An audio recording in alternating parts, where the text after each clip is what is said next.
Well, good morning as we're sitting here at LTV on this beautiful morning. Uh, Friday morning, March 28th, 2025, here with the Hello Hello Show. And my name is Haim Mizrahi, continuing with the tradition of public access and the tradition of the Hello Hello Show that's been on the air since 1980. Of course, not to fail to mention the contribution by Fraser Dougherty, Francis and then, of course, the likes of you out there. Gotta fix my hair. And then, of course, the likes of you out there to make it your business to enhance and fortify the concept called public access. Lucky for us, I've been mentioning all along how the thread of going from having and earning and being granted of a stage to express your whatever it is that you want to express and the availability of it that can change a person's life and also emphasize the goodness that surrounds us and emphasize the importance of us looking around and trying to find it, trying to identify it, and trying to put it to use, and then acknowledging it as a tool in our lives so we can pursue more of a kind of effortlessly, and therefore being able to achieve um, more than just about enough of what it takes to maintain that consistency. But I wanted to check first something for a second.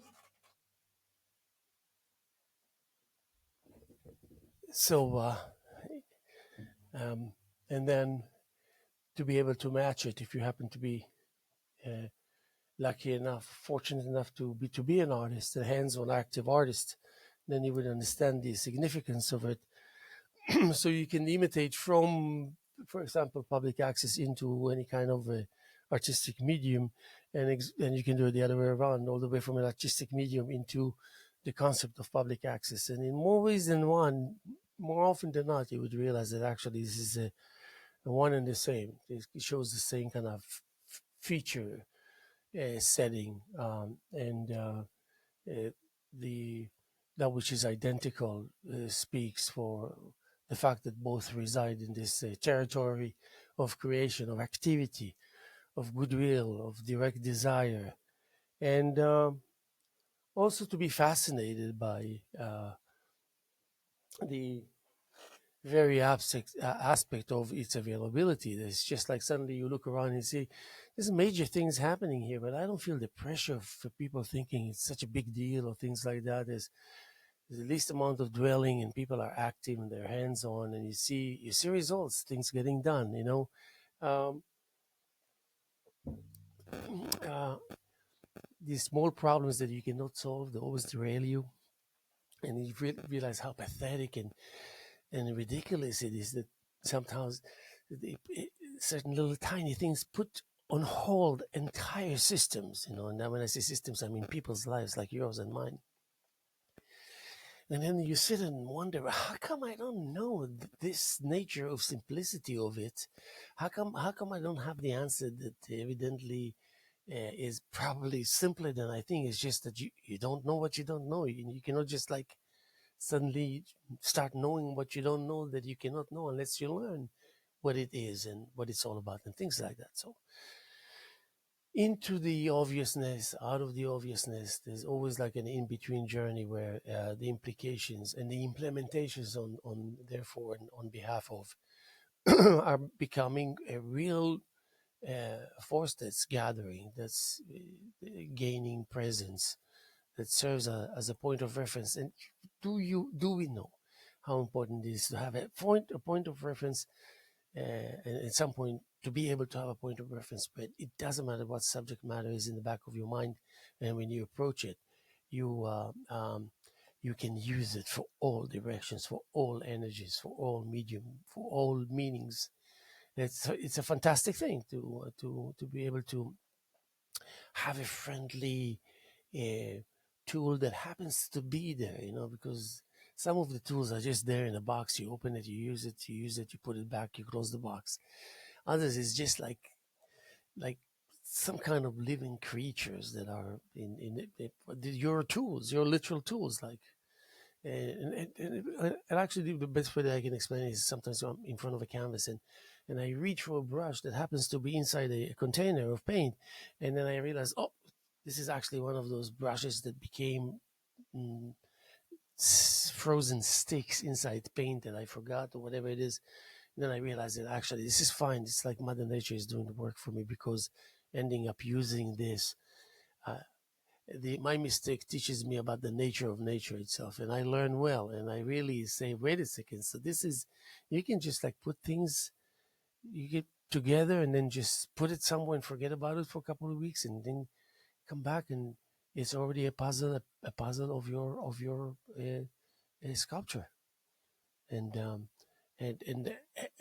and all that comes to your mind is, my God, yes, I guess my composition will require about like 4 dozen pieces.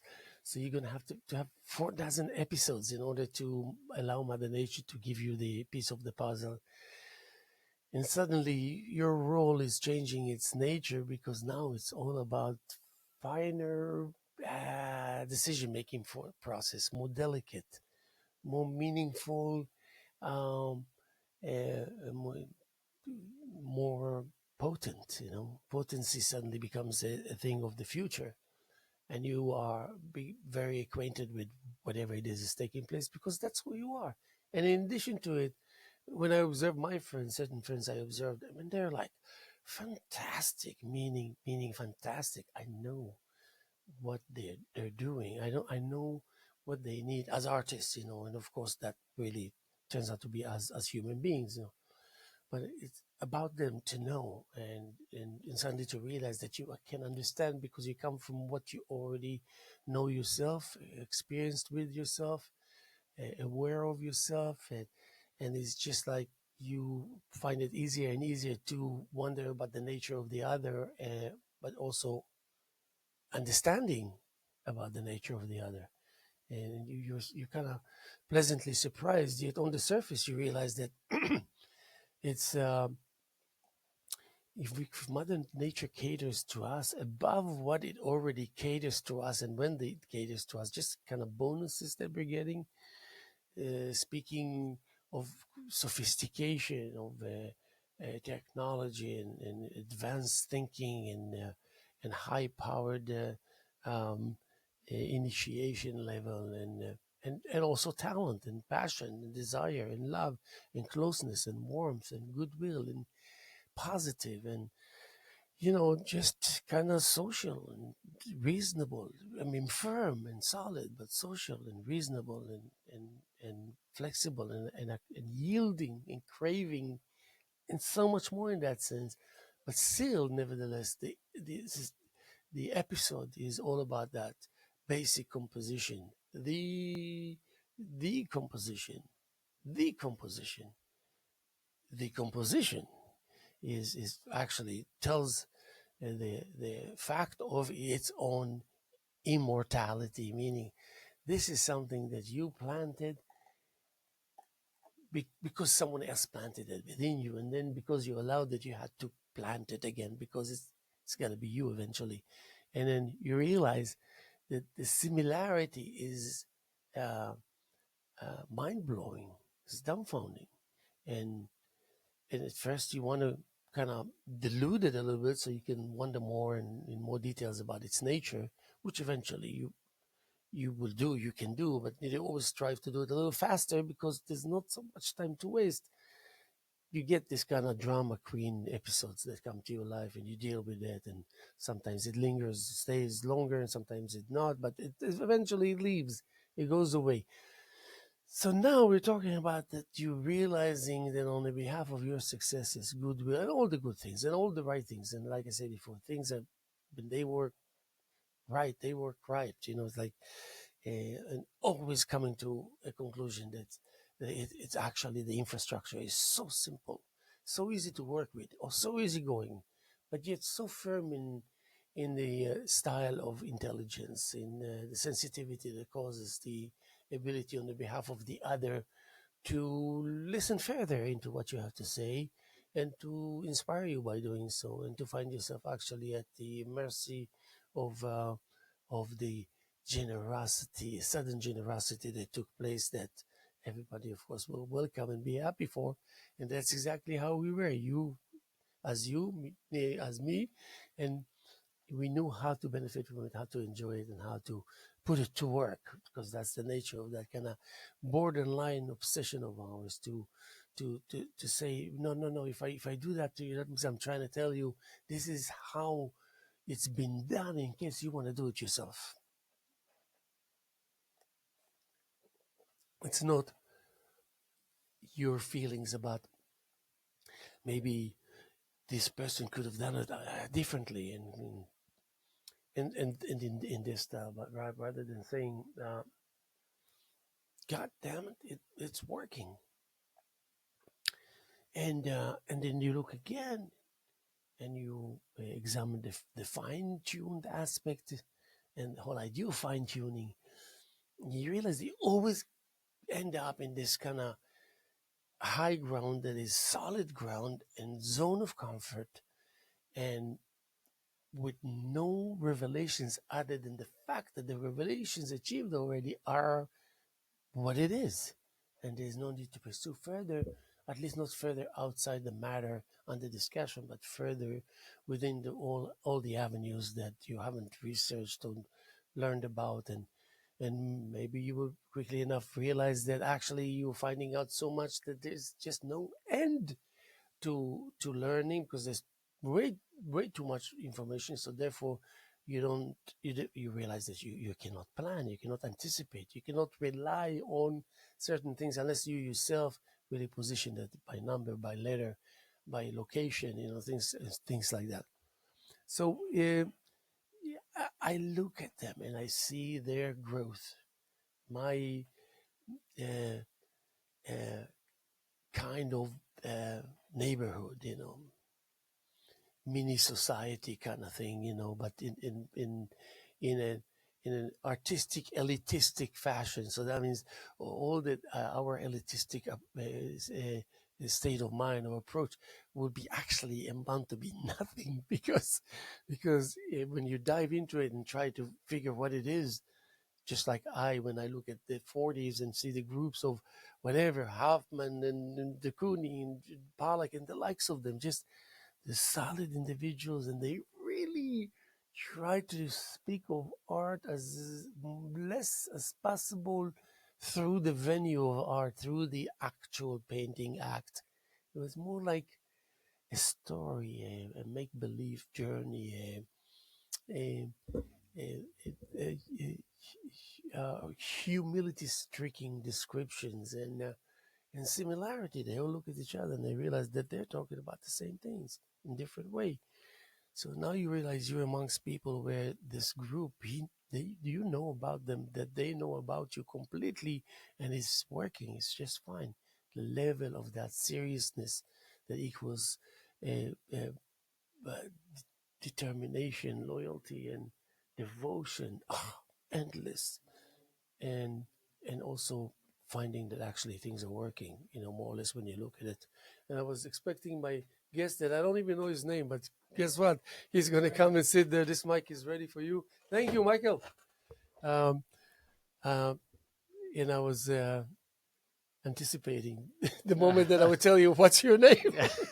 That's okay. It's David Brandman. David Brandman, and of course, when I sit here and speak to you about what I just spoke to you for the last 10 minutes, this person here with us is a part of that feeling comfortable within the complex concept called public access. Yes. We know a thing or two about it. We know more answers now. More answers than questions, but still, nevertheless, more wondering. So first of all, thank you for being here with us. And it was great seeing you. Yeah, I know, it's been very refreshing. And so how summarize to us a little bit about David and your affiliation with LTV. Yeah, so I guess I got involved so many years ago. It's kind of funny. Things sort of happen when you don't expect them in life, and I find that to be true and probably the best experiences. And that's what led me to LTV. They I'm trying to remember what year it was. They were holding a telethon here. I know exactly what you're talking Many about. years I'll tell back. you, it's 2004, maybe 5. Yeah, maybe around there. Something like that. Yeah, that sounds about right. Uh-huh. And They had some signs up around town about if anybody wanted to volunteer about this.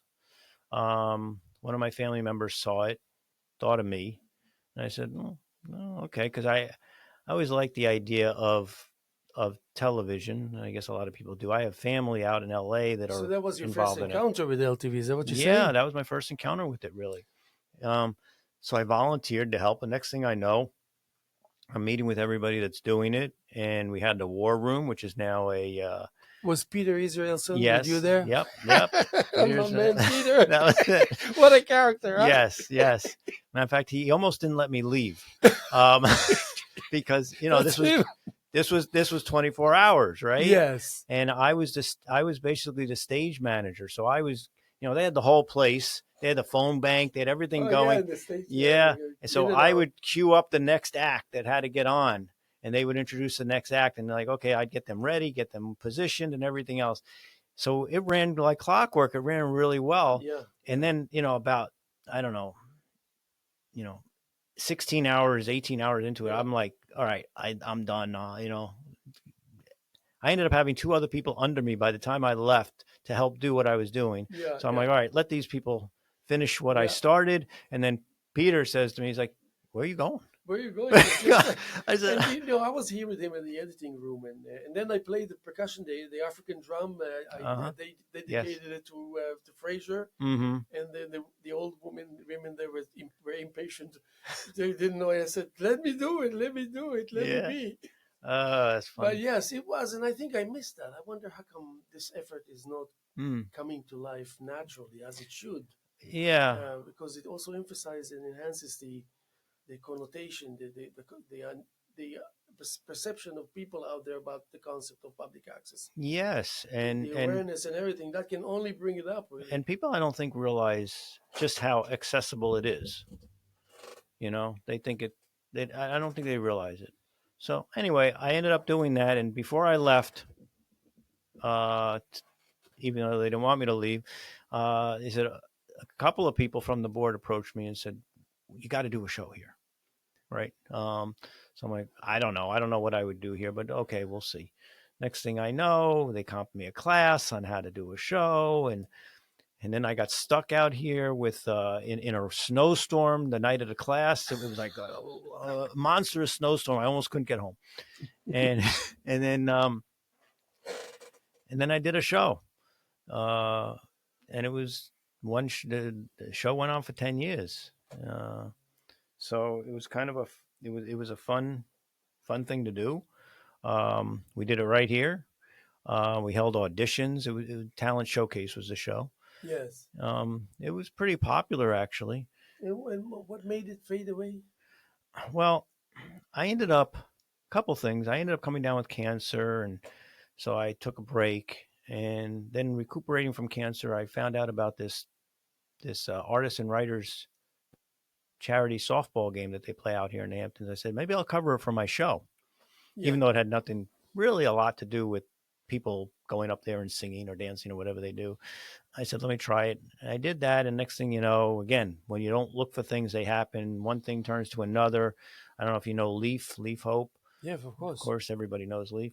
Him and I hit it off that day after the game and stayed in touch. And I wanted to see about, maybe covering for the next year. Next thing you know, I'm on the board. Next thing you know, I'm running the thing. You know how it goes. Yeah, So yeah. that's sort of what happens. So that sort of takes over your life. And putting on a show, I don't have to tell you.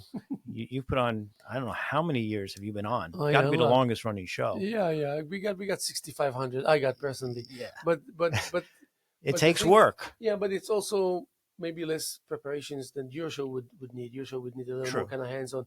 I'm more like this now. I Right. came in, and if you were coming here, then I would continue with a dialogue. Maybe call a friend, Mm-hmm. another artist, and chat on the air. Sure. Which he now wonders how I've come I watched you didn't many call him. times. I know. So, but but yeah, but I think it builds something within that you are thinking, that uh, there's moments of this too good to be true, almost, Yeah. and suddenly when you see what's going on today, Especially. regardless of what your affiliation is, you realize, my God, things are different only by way of the fact that they change, things change fast, Yeah. and sometimes it's good if you're an artist, it's good, but if you're just an aware citizen, member of community, you start channeling it through your lifestyle and things of this uh, dimensions. Public access tones it down. Public access really allows you to feel uh, fair enough to yourself to give it a little extra thought and always find that kind of center and all this, because what you're getting here is a stage Mm-hmm. in different shapes and forms, and they say this is your moment, this is your time. You whatever, we don't want to interfere with whatever it is. Right. If you want to help or if you want to talk to us, great, but we're out of it, we're out of your life for this moment, for Mm-hmm. this chunk of time. So now when it picks up meaning, once you have 5 years and 10 years and 300 shows and it's real. I mean, you don't just gonna wake up in the morning and here you get 5 more shows. You Right. have to attend 5 more shows. And Yeah. It's work. It's yeah, work, but it's you get an enjoyment out of it. At least I know I did. I got a good enjoyment out of it, and that yearning's still there. I might want to come back and do a show again. I know I've been asked several times by the board to do another show here, but I know how that works. And maybe if time allots, a few years I might retire, and then maybe I'll have a little more time. what's your day job? I have a computer consulting firm, Okay. so we put in accounting software at mid-sized businesses, which is totally different than what Yeah. what Oh I was yeah. doing with the show stuff. But Yeah. I think a little bit of this stuff is sort of in my blood. Like I said, I have family that's in the business out in L.A., so maybe it's just always been there. I just never knew it. You know. Yeah, but also it adds when you have those kind of, sorry about that, when we have um uh, these kind of opposites actually create some um, a calmer state of mind where one feeds on the other. So even though it's completely two different worlds, it's Well, sometimes you need that yeah, and then too. this To is your outlet from got to this, get and this away is, from and the then you other. go back to it. This is your outlets from this. You always Right. need an outlet. I think that maybe because people were not never really found out exactly of the nature of public access, so they can find themselves easily destroying public access because they wouldn't even know what they're destroying or taking away. Well, Or one of the things that I've noticed, you know what I mean? So they don't yeah, even at this stage of understanding. there was something that I noticed years ago was when, and I don't know if it's the same anymore, but years ago when you'd say, "Oh yeah, my show's on public access," and they're like, "Oh, it's all the religious shows." I'm like, "No, it's really not. It's really not. There's a lot of other shows on. You're just not, you're not privy This to is a it." part And of the past. No, I never. yeah, it's not that way. There's some decent shows, and some big shows have crossed the border and gone over to like PBS and some other channels. Uh, I even had one of NBC's um, like off channels. They had like the different cable channels that they would own. Yeah, They actually were interested in the talent show that I had at one point, and then they ended up going in a different direction, and they didn't take shows like that, but they were actually evaluating the show, yeah, which was kind of interesting. So sometimes they jump over to that, but you know what, you have to have the love to do it, yeah, and then it's not work. Then it's not work. yeah, and goodwill, of course.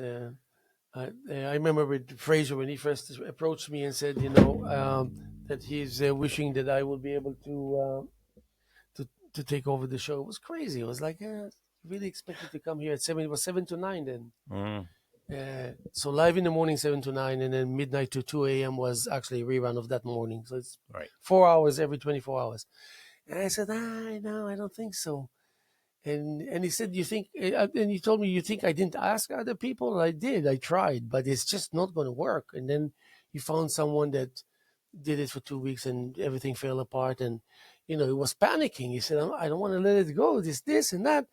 And It's then a I said, you it's know a what? commitment you got to make. Yeah, I felt comfortable because I did all the night tapes for about a decade. Uh-huh. The night tapes. I used to go everywhere and to take the camera all the way from supermarkets to the Stephen Talk House 4 o'clock in the morning. and I used to wear it and talk about it and have some locals and chat. 2 hours. But then it was uh, he was a rough, tough individual, demanding. Yeah. So he didn't just leave me be. So it was like giving me a crash course That's what you need, over and though. over again. Yeah, I mean, even though he knew that I've already broken in, but still, and then even years later, that's what's so interesting. Even years later, like when he was, like, say, 20 years later, when he was like 90 already, Hmm. he died at age 101. Still, I would go out. We would come and visit. We'd go out to Bastwick's and have breakfast. And I always say, Fraser, what I you feel inside uh, appreciative towards me that I'm actually doing well, and you're just not showing it, or is it that you really don't find me successful in what I'm doing with? I mean, I need it. It was my way of saying, say the good word, man. Right. I need it. I need to hear it from you. And of course, and he looked at me and I said, you cannot lie to me because I see you clearly. So, but why aren't you just giving a minute here and a minute there to share with me some goodness and, and tell me, listen, you're understanding the concept of public access constructively and well, and I'm happy for that. And things like that, just basic. Sure. So anyway, and I thought until his last day on planet Earth, he didn't want a resolution for this because he thought it's keeping the tension necessary enough to keep me on the edge. So I will Always stand not to improve. fail. If Afraid to fail. or prolong that appearance of that failure or something. So I took it with a grain of salt, but it is what it is. It was actually interesting. Well, yeah. Well, I mean, you have a long history here, right? And I mean, this place has gone through a lot of changes throughout all of those years, but I think it's never been more popular. Correct. I really do, and I think the management has done a terrific job, and I think more people are getting to understand what LTV has to offer here. And hopefully, more people will step up and say, "Hey, this is something I can do," because I think it just improves the whole thing for all of us. Yeah. That was one thing that I always tried to promote. And I think hopefully that's taking hold. So Yeah. But how do you teach people that you can have a a show at LTV and you don't have to be political or associated with anything, period, and you can be really neutral. So your most worry will be how to um, manage all the goodness around you, so you won't have like difficulties and hurdles, and one of the it problems it, I think, it will work easier than you think, like, yeah, and faster than you think. but one of the problems I think is that the number one fear that people have is public speaking. And if you do a show, you're basically public speaking. Yeah. You may not have 50 people sitting out there, but you in your mind, Yeah. that you're going to Later have on, people some watching. say, "Who's this Yeah. creature there? What is he doing?" So you got to be okay with that. So sometimes people then get stage fright, even though it's just maybe them or whatever, because a lot of the shows are talk shows, like we're talking here, right? A Yeah. lot of them are talk shows. My show, people came on and they acted. They a lot of them were musical acts, but they did different acts. And then they'd sit down and I'd interview them, and that was always they weren't scared of performing. They were scared of the interview. Oh, yeah. Always, not everybody, but most people. Because their demeanor is They got to talk now. yeah, at the mercy of the crowd. Yeah, and we did have a live audience. When we filmed, that was one of my Yeah, I remember that. requirements. Yeah, yes, We always absolutely. had a live Yeah. audience, which is kind of Yeah, fun. good stuff for sure. Yeah. But then again, how do you encourage a young generation to tell them that, listen, it's real. It will cater to your needs. It's like a mold. You enter and it will just seek to find your shape, your I th- uh, I think you if know what I mean. It's yeah. How do we introduce it? Why am I doing that? Okay, this is actually Steve Robson. Oh, Steve, I was neglecting you because I have a guest, and suddenly I said, "Okay, I guess Steve is out." No. Do your guest. Give me a call when you're done. Maybe we can get together for coffee for a few minutes. You got it. Okay, take care, Steve. Okay, bye bye. Steve Ram. I don't know if you know Steve Ram. He's a great I artist and don't know him. a No. power to be reckoned with. So he's somewhat of a regular here. But how do you introduce that to them and say, "Listen, this is like a gentle, tender baby. This is this is this is playful. This is but at the end of the day, really powerful because someone out there is going to hear you, watch you, observe you." Uh, I get to a point where people say, they don't say, "Oh, I heard you the other night or watched you the other night." They said, "I was examining what you were saying. I was, things." Oh, So they were like, while you were talking, and then suddenly I realized, wow, people like it. People people are tell thinking you that about they what you're care talking about it, about. and then you go home and you have lots to think about, and you improve by doing that. Just simple as that, straightforward. Well, you feel effective. And with art, it's the same. When I first started with art, it was like people were talking to me, telling me things, and they thought that I'm just gonna listen and it's just gonna go. They would never dream that I'm actually listening and I'm gonna do something about it. So sure enough, next time when I introduce my art, these people come and they said, "Oh my God, you were listening." So that's a good feeling because you're telling them in as much as they told you in their own way. You're telling them in your way, "Thank you. Yes. Please continue. I need your help." But that shows that you're doing a good job of what you're doing because I would tend to watch talk shows a lot, which is why I did the show I did. I liked talk shows, the Johnny Carsons of the world and Dave Letterman's and stuff like that. And I would watch certain ones, and some some hosts listen to people that they're interviewing, what they're saying, and the other ones don't. They just rattle off the questions that they have, and you could tell the difference between one that's thinking about what the people are coming back to them with and the ones that aren't. And the ones that would listen and then feed off of something that the person that's being interviewed was talking about, you could tell the difference, and those were the ones that were interesting to watch. Yeah, So that's like what you're talking about, yeah. and I think that's what makes it successful, and people And watch. also, it's interesting you mentioned that when I actually interviewed Fraser, it was only twice, and it was like weird. But I tried for a whole hour to get him to breaking him into the necessity to discuss basic things about public access, because he always taught me. If you want to ask and wonder how come I repeat myself and obsessed and telling you the same thing over and over and over and over and over again, because for me every time I say it, it's new. Mm.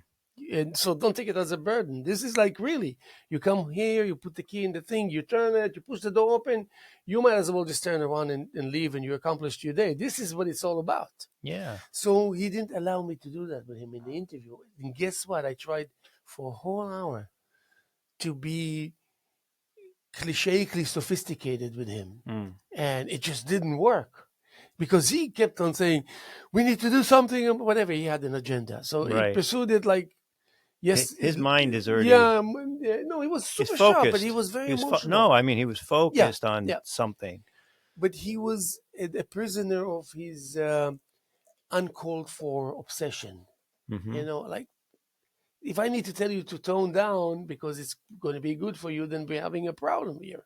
Mm-hmm. So I was very sorry that it became like I'm sitting there and okay, so and then he was trying to touch the camera and I said, Oh. "You're not allowed to do that. Yeah. If it was a guest, I wouldn't allow him to touch this camera now, but so whatever." But I said, "You know what? Maybe if he wants to touch everything and do it the way he wants, maybe now we can talk about the real issues." Right. But no, No. No. nothing changed. So there is a kind of sad aspect to it, but always the memory that tells you you're talking to a great person Yeah. that until his last moment on earth was Well, associated with this is all this. thanks to him, Yes, obviously, yes, and that passion. and the fact that he lived to be so many years and Should we all? Yes. yeah, and still that we can see him and say, "Oh, thank you," and that he would be able to relate and Mhm. communicate and all that. So tell me about the artists and writers wonderful event. So this year, Peculiar event. I don't know yeah. if it's there in town. Tell me. I'm sure people Okay. would want to Well, listen. yeah. So this year is going to be the 77th year. Amazing. Amazing. Now, obviously, I haven't been involved in all those years, um, but you probably know Leaf Hope. Yes. Of course, everybody knows Leaf. So he's run this for many years, and so we hold it at Herrick Field every year. We raise money for local charities, and this year actually there's a few new things that we've been doing. So we started 3 scholarships with the East Hampton High School.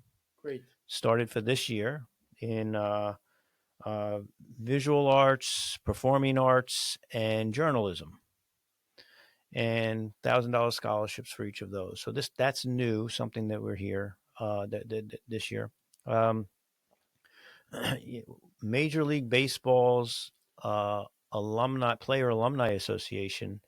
I've been in talks with them about getting some retired major league ball players to come to the game. They had interest last year. We had John Franco from the New York Mets. Uh-huh. That was the second time he's been there. So he Major League Baseball got word that he played in the game, and they wanted to get involved with us. So we're working on some people. We might have Doc Gooden coming this year. It's a possibility. Yeah. You never quite know to the last minute. But I know Bill Clinton comes more years than he doesn't. Uh-huh. And we usually get some last minute celebs that come and play. Yeah. And we're building up a kids' corner, so balloons and face painting. We're trying to make it a fun event for the family. People still come and they bring a blanket and they sit down or their own little chairs. Although we have bleachers now. In August, correct? Sorry. In August. Yes, August 16th this year. Great. Rain date is the following weekend, which we hope it doesn't rain. But August 16th, Herrick Field at batting practice. Yeah. Starts at 12:30. The game starts at 2 or just before 2. And we've already begun obviously working on it. We begin working on it the day after the game finishes, right? For the next year. Of course. So those are the things that we have going on. And there's food and raffles and stuff like that. We have a game. We have a pre-game party the night before, yet to be determined where. But and people come and get to meet some of the players and say hello. And then we have an after party for the players. Yeah, and who qualifies for playing? Oh, my. How does it work? Is there a committee to... No, well, it's left up to the team captains, ultimately. Oh, yeah. But there's been controversy about that over the years. They had both sides would, during the year, they would meet people and say, well, you look like you could play ball. Can you play ball? Oh yeah, I was a good ball player when I was in high school and college. And like now, well, no, but then it's like, okay, well, maybe I can recruit you. What do you do? Are you an artist? Are you a writer? I had done a like a tribute video 10 years ago or something for Leaf Hope for the Artists and Writers game when he was running the whole thing. Uh-huh. And I interviewed different players from the game. From the years, James Lipton, Alec Baldwin, various players that have been involved. And Alec had come up with an interesting thing, and he talked about how who's an artist, who's a writer, has sort of morphed into this whole thing. Like, okay, you write tickets. You're a police officer. You write tickets. You're a writer. You're a writer. Is that a writer? Okay. Yeah. Things like that. And they've brought in sort of people that are a little, we're trying to get back to the real, you're an artist, you're a writer kind of thing. So, but it's expanded a lot in these days because, what used to be an artist has expanded a lot. Back when this first all started, you had, you had Pollock and people like that were the artists. Yeah. Now an artist, you've got a lot of things can qualify you as an artist. And then as a writer, what qualifies you? Now with blogs and the internet and all this other stuff, right? And Yeah, and also it takes an artist. podcasts. It takes an artist to claim that you're a writer. There So you already, by doing that, you qualify as an artist, not as you a go. writer. Yeah. So, but I think there's a little bit of decency that appeals to me along the years. I never took participated. You I certainly was could. yeah. I You're a was real always artist, so I was always fascinated by Eric Ernst. He was so passionate about it when he was around. And now and yes. then I'm still in touch with him, and it was nice to Yes. see the spirits of some of them. Every year I try to ask him if he's going to come in for the Yeah, game yeah. because I was close with Eric too, Mhm. and I would love for him to come back to the game. Yes, I mean, absolutely. I know He it's a was it's he a was distance, but and the likes of him also. So it's heritage, and it's kind of just playing good old Will, and says, Eric claims that he only became an artist to play in the artists and writers game.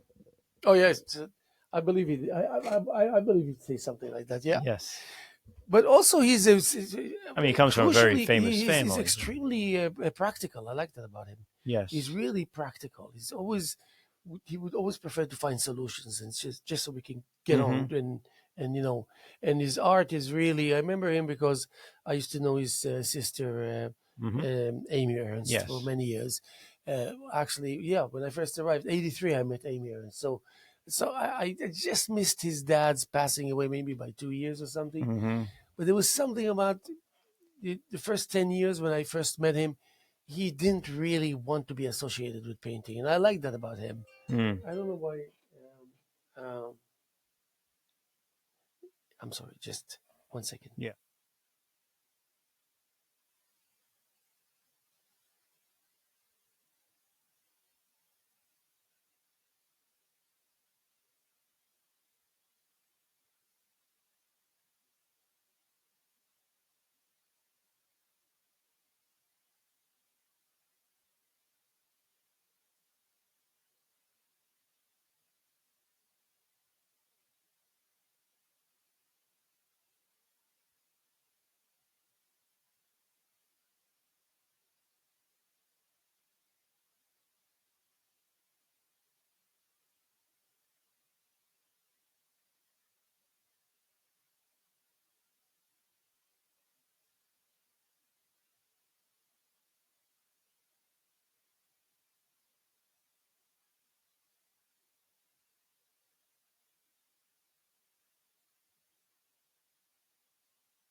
Sorry about that, but this is life. I have to. That's okay. At least the level of uh, uh, irony that adds to the seriousness of everything, and like the importance of everything. So yeah, so being I like that level of decency that he can say, okay, you know what, my heritage, yes, thank you very much, uh, but that's how I feel. That's how I'm going to live according to my feeling. And then when he started creating again, it was just insanely good. Yes. So you just and it doesn't make you feel like that you need to figure out whether you can do it or not. That kind of art. Mm-hmm. So and then you feel and then you realize that actually you can literally grow with a person like this because he would compliment you professionally and genuinely and all this. So I guess in the game you have all these characters, Yeah. individuals that are making a very interesting group, to say the It is. least. It's fun. It's a long day. It's a tiring day, but it's a lot of fun. And then last year we had a scoreboard donated to the game that we hang on the outfield fence, the tennis court, and a huge one of the things my younger son tapes the game for us, and then I edit it down, and we do air it on LTV, and then my older son, he's one of the announcers at the game, and he would tell me how people would come and say, like every 5 minutes, people would ask, "What inning are we in? What's the score?" And I would and you'd have to tell them. So we ended up getting a donated from Ocean Graphics. You know Ocean Graphics Yeah, here. they're not there anymore, no? Oh, they're still here. Oh, in East Hampton, East in Hampton, the yeah, commercial, yes, yes, yeah, next to the dump. yes. Yeah. And they do everything out here. They do the horse show. They do you name it. I mean, and Will, the owner there, is the nicest guy. He'll give his shirt off his back to get something done for you, and it'll be done right. So little plug out for him. But they donated the humongous score. I don't even remember how big it is. 23 feet wide. I mean, it's huge. And we hang it on the outfield fence. And now we have kids. We get kids during the game to come up and sign up to be able to put the score up like Wrigley Field at the Oh end of yeah, each inning, and yeah, they get to yeah, put yeah. I love the it. score up on it. So we Love get it. again another thing that we're trying to do for families to get involved and come to the game. And who wouldn't want to see their kid going up and putting the number up on the scoreboard? Oh yeah, that's beyond awesome. So cool. Oh yes, of Take course. a picture. Of course. It's great, right? Yes, yes. You know, we had a few years back. We had Joe Torre come. Yeah, yeah, And he didn't play. He threw out the first pitch. yeah, Okay, but before that, he signed autographs for anybody and everybody that came up to him. yeah. Beautiful. Love it. It's like, where do you get that? Just by being a great person, a good person. That's where you get that Yes, from that kind of a. but this is the type of stuff that does happen. And again, I credit all of this from me starting out at LTV, doing right, just helping out, just volunteering to help out for that telethon. And for that sake, you should, you can do a show, go back to doing a show once a month. It doesn't have to be once a week or whatever. True. Once a month.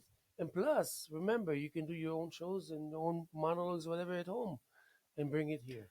I think you should really take advantage of it without thinking that the involvement is so demanding and so complex. It's not. You can make it happen instantly, literally.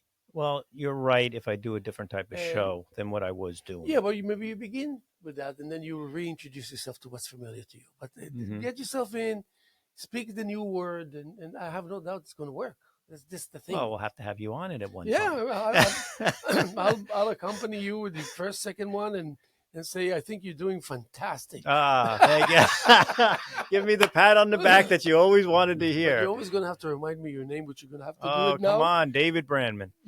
That's okay. David Brandman. Okay. Guilty as charged.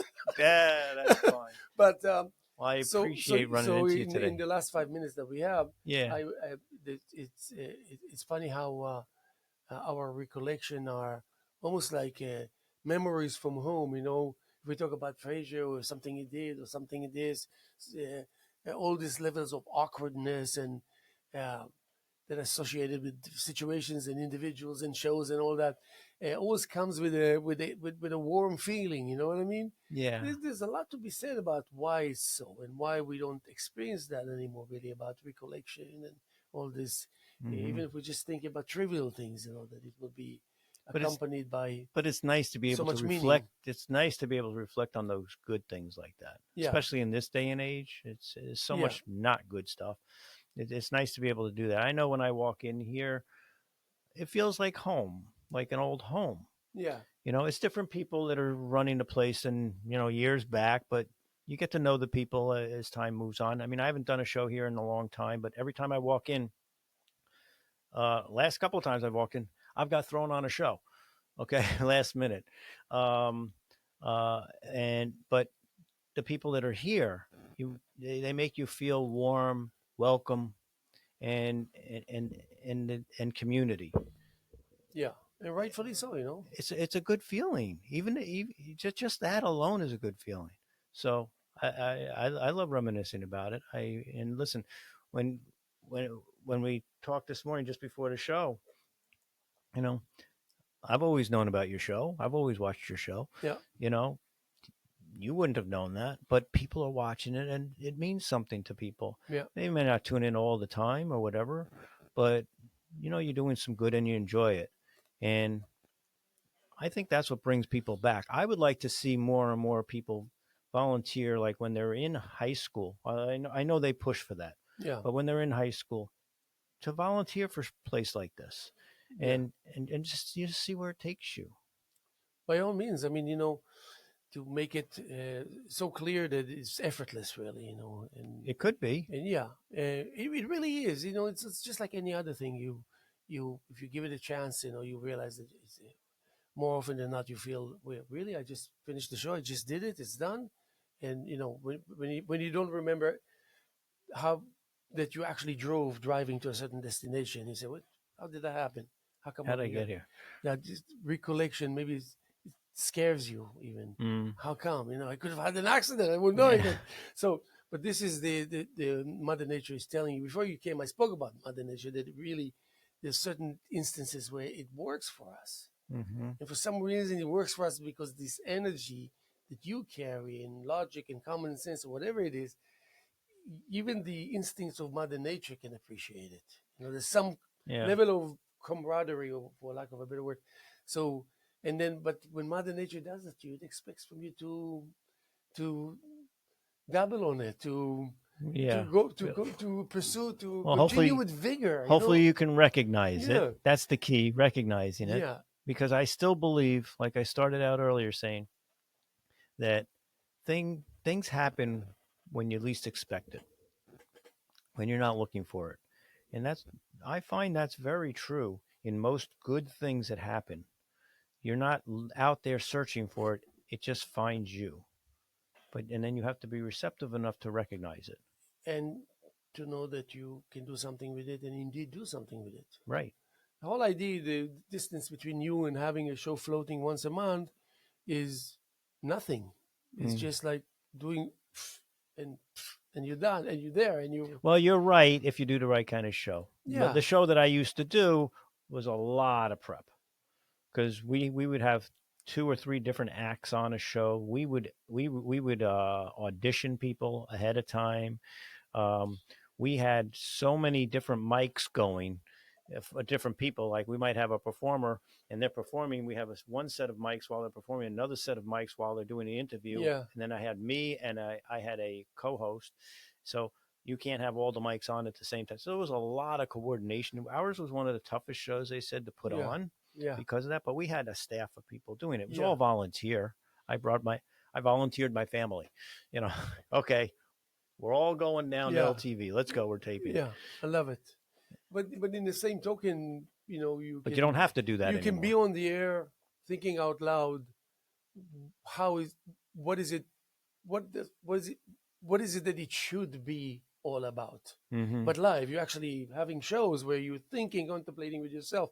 Like I did a lot of shows where I said I dedicated a whole hour to coming up with the titles for future art exhibitions. And then and I created a lot. I really created a lot. I mean, after a show like this, I realized I have like 2 dozen titles, where each title received a description and explanation of why I think this and that and all this. So it was just became a little monster of goodness and positive energy.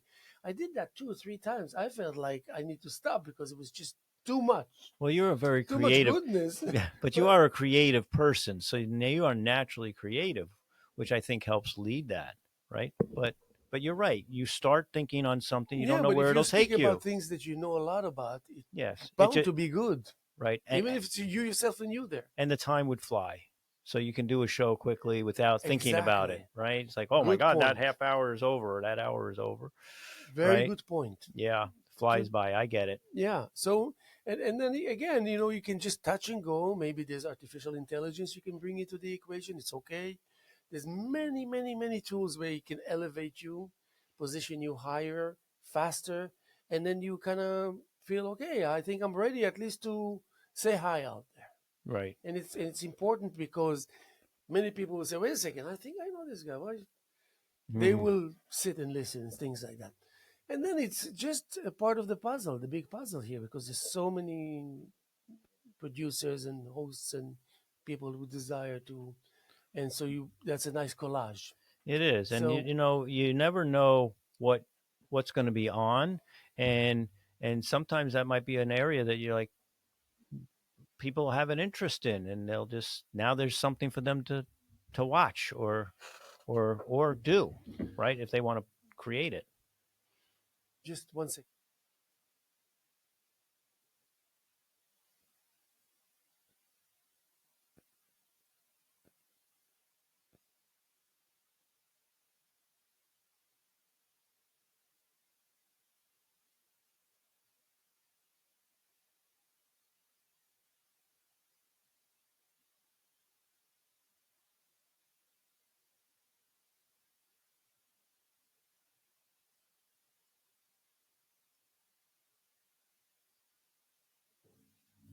solving problems. But uh, um, You are a busy guy. yeah, so we were saying, yeah, we got about 3 minutes to go, Okay. and so first of all, I wanted to thank you, David. Sure. Uh, Unplanned. yeah, being here and all this, it means a lot to me, and I think that people will get to see um, that you're, I'm looking forward to learning more about your the totality of what you're doing and all this. It's Sure. and just being a part of LTV, and I have my recollections, brings me joy. And let me just say that we're going to be here tomorrow as much as we were here yesterday, and as much as we're here this morning, Friday morning, March 28th, year 2025, here at the Hello Hello Show. And my name is Haim Mizrahi, and David, I will give you the last word. I appreciate it, and it was great meeting with you today. And if everybody can come down to the Artists and Writers Charity Yeah, give the softball game, dates if you don't mind. Saturday, August 16th at Herrick Field. Batting practice is at 12:30. The game starts at about the 1:45. It's a great event, a fun day, and you typically get to meet some good celebrities right up front. So, and a good softball game usually, and it supports local charities. Good, good. And promise me to come back again here so we can go a little bit deeper into that which is obvious and that which is otherwise. Absolutely. Okay, good to see you. Love your show. Yeah, thank you very much.